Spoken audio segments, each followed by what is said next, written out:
Throughout time, infrastructure has been fundamental to building prosperous and interconnected societies.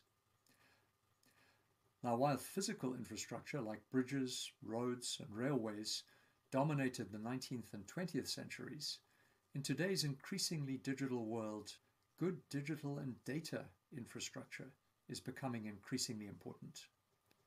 So what historical insights can help guide us as we embark on building the infrastructure of the digital age? First, infrastructure is shaped by how it's financed. Now, in general, infrastructure requires three roles to be filled. First, it requires financiers to fund these usually expensive projects over the long term. Second, it requires builders who need to manage multiple stakeholders, often over a multi-year time frame in a complex process. Third, it also requires operators who take over from the builders and ensure that the infrastructure remains sound and available over time.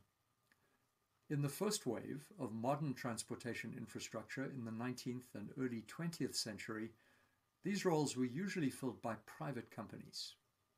However, from the mid-20th century, governments around the world took on a more central role, both as financier and operator of major physical infrastructure.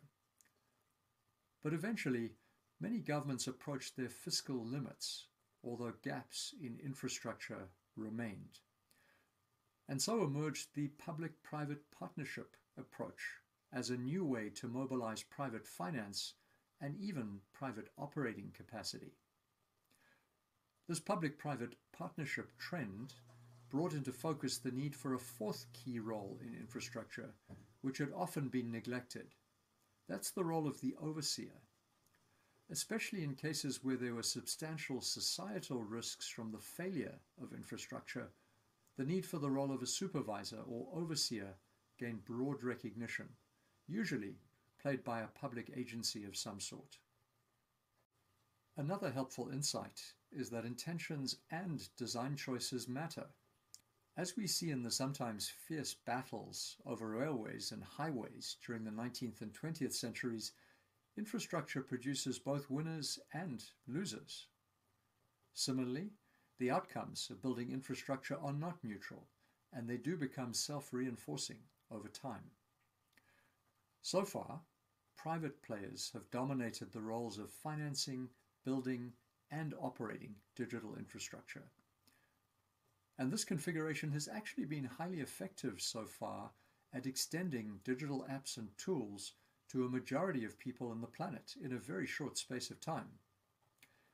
However, that doesn't mean that progress towards full inclusivity will be inevitable.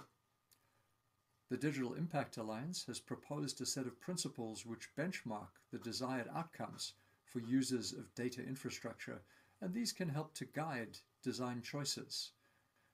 This framework is based on the pillars of participation, agency, choice, and trust. Now, with this framework in mind, we have a yardstick to assess how the different types of data infrastructure contribute to these outcomes. There are several forces that are now driving change in how data infrastructure is developed and deployed. First, the awe and appreciation for free online services in the era of private data infrastructure has been replaced by rising concerns about the implications of their sheer size and control over access and usage, raising questions around agency and choice. At the same time, there's a major shift underway in preferences and attitudes towards asserting greater national control over essential digital infrastructure. Today, most digital infrastructure around the world is controlled or provided by operators from just two countries, raising questions around participation and trust. And so there's a growing momentum now for localization, that is, prioritizing locally built and operated data infrastructure. Luckily, data infrastructure is different from physical infrastructure in several key ways that make it more amenable to change. One way is that data infrastructure is relatively cheaper to deploy. That is, once the connectivity layer of broadband and cloud computing is in place. Whether data infrastructure will be able to scale to meet people's needs will depend on a few factors. The first is the capacity of governments to perform the complex roles of orchestrating, if not actually themselves owning and operating, the digital and data infrastructures. Another factor is the level of public trust in digital services and their operators. Now, regardless of these factors, digital and data infrastructure is now evolving fast. We have an opportunity and a real need for more engagement across the public sector, philanthropy, and private industry to determine how best to function in those roles as financiers, builders, operators, and overseers in support of digital development that advances social and economic well-being.